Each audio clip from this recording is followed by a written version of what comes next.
Broadcasting live from Houston, Texas, and around the world. TV host, best-selling author, and radio personality Brad Gilmore brings you a collection of conversations with stars from movies. Matthew McConaughey. Brad Gilmore. Mark Wahlberg. Hey, how are you? The one and only Sydney Sweeney joins us. Sydney, how are you? I'm good, thank you. How are you? Tom Hanks and Robin Wright in my favorite movie of the year. Guys, thanks so much for joining the show. Oh, thank you. Well, thank you. Jessica Alba and Lizzie Mathis. Ladies, thank you so much for joining me. Thank you. Kevin Costner joins us. Thank you so much. Thank you. Television. Jimmy Fallon joins us this morning. Jimmy, how you doing, my friend? Good morning. Thank you so much, Brad, for having me. I appreciate this, bud. One of my all-time favorites, Vince Vaughn, joins us right now. Vince, thanks, man. Oh, great to be with you, Brad, and great to be talking to Houston. Good morning to you. We got Owen Wilson. We got Judy Greer. Thanks for joining the show, guys. Thank you. Jay Leno joins us. Jay, how you doing? Hey, Brad, what's going on? We got Anna Sawai joining the show. Anna, thanks so much for joining us. Thank you, Brad. Music. Lola Monroe. Thank you. Thank you for having me. The legendary frontman of AC/DC, Brian Johnson, joins us right now. Brian, how you doing? Good morning, Brad. What looking to talk to me funny, lad. Megan Trainor. Thank you so much, Brad. You're awesome. Paris Hilton, the infinite icon herself, is on the show. Paris, love the film. Thank you. I'm so proud of it. And more. This is The Collection. Now your host, The Boat. Brad Gilmore!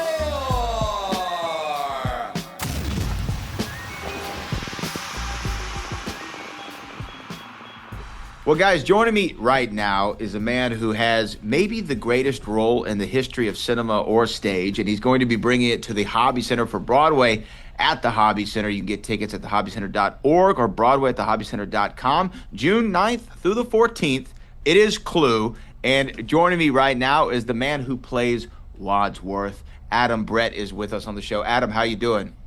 I'm good, Brad. Thanks for having me on your show. Look, I will tell you, I mean what I said. Maybe the greatest role in cinematic history and or on the stage, because people who have seen this show, people who have seen the original movie from '85, know the tour de force that Tim Curry was as Wadsworth.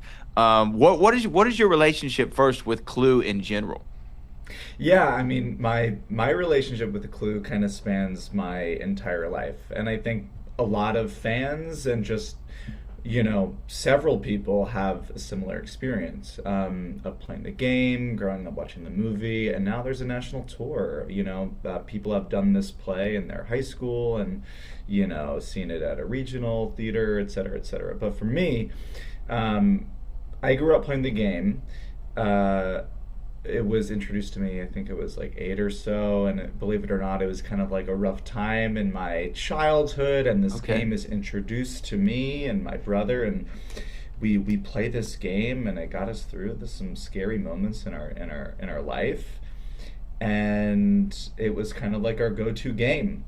Soon after that, I get introduced to this weird movie with all these actors, and I was like, I recognize the main guy. I think that's the same dude from Muppet Treasure Island, and the little theater kid brain in me goes, this would make a great play, and then all these years later, it's a national tour, and I have like the absolute privilege and honor to play the butler. It's so cool.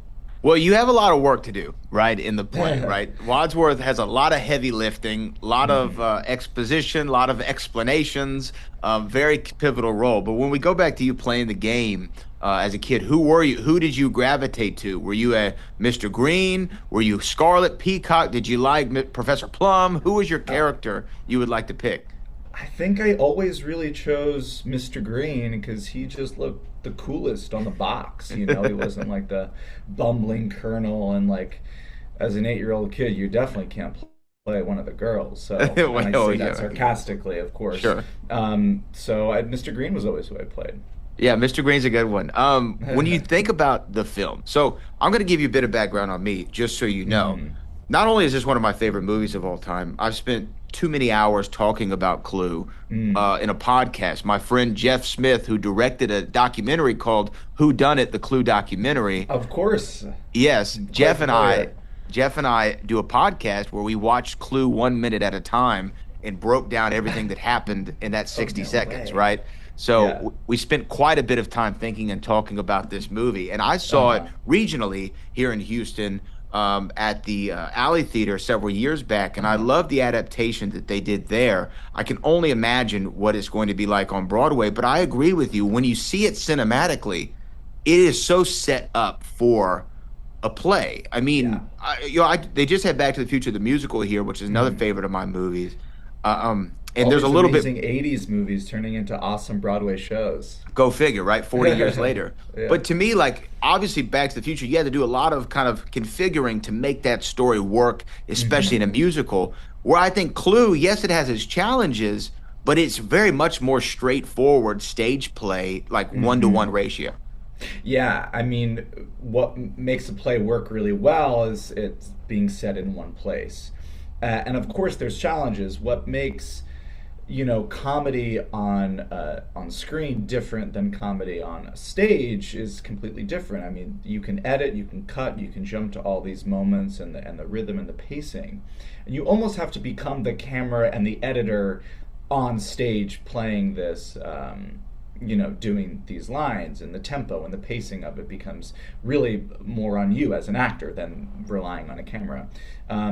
But regardless of that, the essence of this comic menace stays the same. Well, the thing that's interesting about Clue in general, the source material of it, meaning the original screenplay that Jonathan Lynn wrote, is the comedy. It's not one kind of comedy, right? There's several. There's physical bits. There's grammatical bits, like just even like saying the sentences differently. There's, there's so many. There's a poop joke in the first 20 minutes of the movie, right? Then there's all this stuff about communism, and we have to be halfway educated. So like the tone, although it's very clear, the comedy stylings are kind of all over the place, and I just wonder, in a good way, and I wonder, like, as an actor, that's also got to be fun to be able to play different elements of these comedic roles. Oh, it's so much fun. I mean, it is comedy in every form, which like you don't really see in comedies. It's kind of like, this is the comedy and this is the tone that this show is setting. Clue is different. I mean, it's a murder mystery, so it's all about death, and yet you're laughing the whole time. Like, how cool is that we have this specific genre bending madcap hilarious murder mystery. And so when you're jumping from joke to joke and you don't even know that you're getting hit by this joke that is all about wordplay, and then all of a sudden you're laughing at someone falling down, and it's just constant. I mean, it's a great night of theater. It's minute after minute of joke after joke. I mean, it's hilarious. So getting to kind of balance all that, and what's the phrase? Rubbing your tummy and patting your head or whatever. Right. It's kind of like that. But it is a well-oiled machine at the end of the day. It is funny because when you think about even certain lines in the movie, where he threatened in public to kill her. Why would someone threaten and kill her? No, I think he threatened, to kill her in public, or whatever the line is. You understand what I'm saying? Yes. Those are so funny in the jokes. But okay, when you think about Wadsworth, it's a physical performance. Like, it is a very physical performance. And what is like preparation like before you do a show like this? Because it's not like you're just sitting around. You're running around, you're talking a lot at a very, very high level, lots of dialogue. What's like the physical process you have to do to get in shape and get ready for a role like this? Yeah, it is like a full day process, I guess maybe it's the old school actor mentality of like, everything I do is in service to the play, but it really is. I'm in the gym a lot, and it's really to keep up with the cardio and the stamina and the endurance of this play. It's a short show, it's 75 minutes, but you get shot out of a cannon and you're just accelerating from there. So I'm on the treadmill every day, running, trying to sing and run at the same time. And unfortunately the weather's getting nice. I'm sure it's gorgeous in Houston all the time, but it's probably about to get really hot there. But fortunately, if I can run outside in a park or on the river or something, and you got to eat and eat well and have a lot of energy and protein and all that stuff to really ramp up for the show. It's interesting that you expend the most energy at the end of your day. And so you're kind of just ramping up to that until, your 7:30 show, and then bang, you're just out there. And I have to say, like, it doesn't get easier. It is just as hard as it was first day of rehearsal. And that's a thrill and that's a joy, and I don't take that for granted. I try to pour my heart and soul into every show and every minute and every word that comes out in those 75 minutes. Well, it's interesting, and I've had this conversation with other actors such as yourself in the sense of I think that a touring Broadway play and a touring Broadway actor or performer is very similar to a professional athlete in the sense of you're in a different city all the time. You're not laying in your bed. It's a physical exertion, a physical performance. You got to make sure you're ready when it's go time. You don't know where to eat. You don't know where the nearest gym is. You got to figure that out. There's a lot of shuffling around and trying to figure out how am I going to live the most normal part of my day in an abnormal situation in a town that I'm not familiar with. And every element can affect your performance.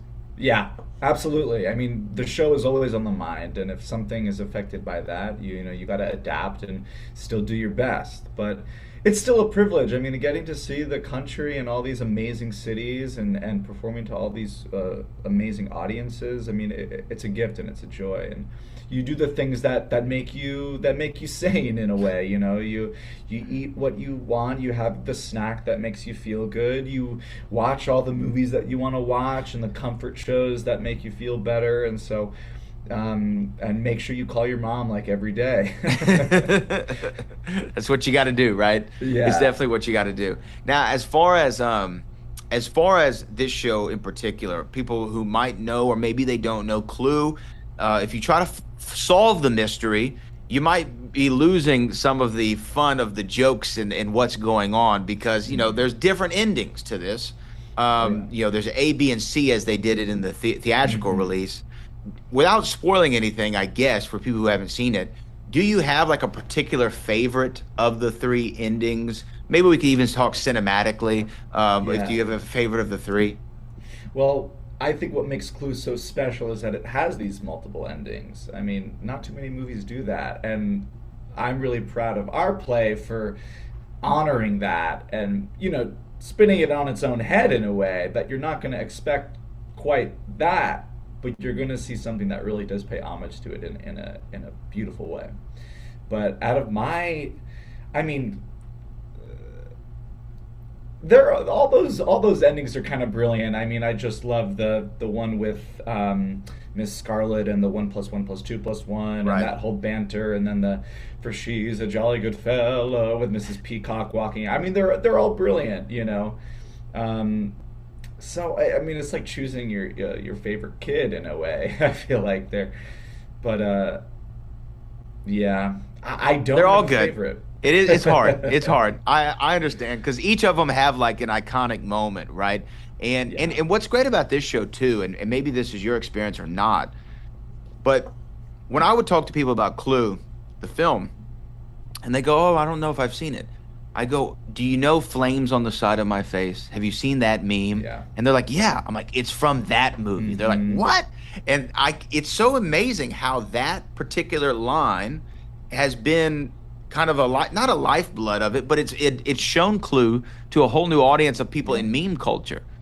It's in the zeitgeist. I mean, just as much as I'll get you my pretty and your little dog too. I mean, we have these kind of touchstone lines that are going to pass down from generation to generation. I mean, of course, the original is, it was so-and-so in the so-and-so with the so-and-so. Right. I mean, there's huge touchstones that are just being passed down from generation to generation. And so to kind of be a part of Clue in the umbrella term is so awesome. And I think there's gonna still, Flames is gonna endure forever. It's gonna be around forever. Okay, you've been very generous with your time, Adam, and I want to say I cannot wait to see this. I'm gonna be there opening night because I cannot miss. I might be there every night. I'm gonna be honest with you. I might be there please. Because I love this show. Get you on the stage. Yeah, well, please, I would love it. But what I would love to ask you is, you mentioned when you're in these different cities, you have your comfort movies. Back to the Future, Clue, they are my comfort movies. I watch them all the time. What are Adams? What are you going to? What are your comfort films that you want to watch on the road when you're settling into your hotel room? I mean, it's always The Wizard of Oz. I mean, there's something so sentimental. Greatest movie ever made. Greatest movie ever made. Thank you. I agree with you. I said this is my argument. I say name another film that's endured like The Wizard of Oz that if you watch today, you still can appreciate how did they pull this off in 1939. Still has a great message, and you already know all these characters, as you said, are in the zeitgeist. People know the Cowardly Lion, the Tin Man, and the Scarecrow, and they know what they were looking for, and they know No Place Like Home. There's so much. I'm going on and on, but this is your movie. No, I agree. I mean, it's so special, and I think it still awakens that childhood, magic that I still have to carry. But obviously, that's like the big one, and there's also kind of that fun nostalgia of turning on the hotel TV and just going through the channels. It's kind of like a lost art now. It's just like channel surfing on the TV. So I have to say that's really fun, and seeing what's on, and more often than not, The Wizard of Oz is on one of those channels. I've run in a lot of movie circles, and when this question comes up of the greatest movie of all time, I say, look, even if it's not my favorite, The Wizard of Oz is undoubtedly the greatest movie ever made. And you can talk to me about Godfather. Godfather's great. You can mention Citizen Kane. It's great. It's not The Wizard of Oz. It's not The Wizard of Oz. Yeah, there's a magic to it. I mean, even if you're watching Citizen Kane, for me, I mean, obviously watch The Wizard of Oz first, but I look at Citizen Kane and go, this kind of reminds me of that, of The Wizard of Oz, and its nostalgia and old Hollywood magic, And to think they almost cut out Somewhere Over the Rainbow, right? I know. Can you imagine? What world would we be living in if that where would we be, Adam? We don't know. But you know what? Hopefully it would still be a world where Clue would be coming to Houston, so I could at least enjoy that. And you can get tickets at thehobbycenter.org. Starting on June the 9th. Adam, again, I cannot wait to see this show. I appreciate your time, and congratulations on this show and continued success for you. Thank you, Brad. It was a pleasure talking with you. I love how much you love Clue. Hey, man, you got to love something, and it might as well be Clue. Yeah, definitely.